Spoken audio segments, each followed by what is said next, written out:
ಅಮಿತ್ ಶಾ ಗೂಂಡಾ rowdy ಎಂದಿದ್ದ Yathindra ಹೇಳಿಕೆ ವಿಚಾರ. ಅಮಿತ್ ಶಾ ಅಪಮಾನಿಸುವ ಉದ್ದೇಶ ಯತೀಂದ್ರಗಿಲ್ಲ. ಸಿಬಿಐ ವರದಿಯಲ್ಲಿ ಏನು ಪದ ಉಲ್ಲೇಖಿಸಿ ಹೇಳಿಕೆಯನ್ನು ಕೊಟ್ಟಿದ್ದಾರಷ್ಟೇ.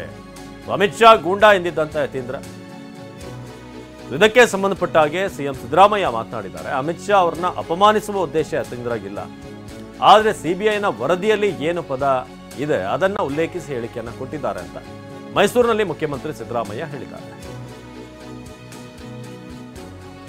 ಹಾಗಾದ್ರೆ ಯತೀಂದ್ರ ಅಮಿತ್ ಶಾ ವಿಚಾರವಾಗಿ ಹೇಳಿದ್ದೇನು, ಅದಕ್ಕೆ ಸಿದ್ದರಾಮಯ್ಯನವರು ಏನು ಹೇಳಿದ್ರು ಬನ್ನಿ ನೋಡೋಣ.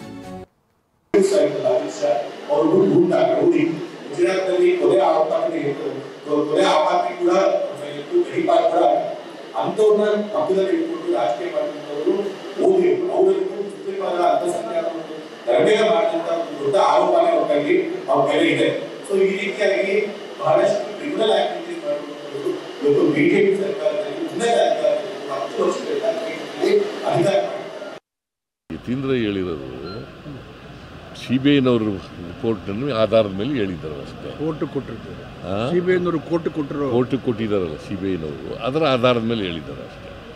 ಸಿಬಿಐನವರು ಕೊಟ್ಟಿರೋದು ವರದಿ ತಪ್ಪ ಸರಿನಾ ಸುಳ್ಳ ಅದ್ರ ಮೇಲೆ ಹೇಳಿದ್ದಾರೆ ಅಷ್ಟೇ. ಏನು ಆ ಥರ ಕೊಟ್ಟಿದ್ದಾರೆ ಅಂತ ಹೇಳಿ ಆ ಥರ ಕೊಟ್ಟಿದ್ದಾರೆ ಅಂತ ಹೇಳಿರೋದು ಅಷ್ಟೇ ಹೊರತು ಅಮಿತ್ ಶಾನ ಅವ್ರಿಗೆ ಅವಮಾನ ಮಾಡಬೇಕು ಅಂತ ಏನು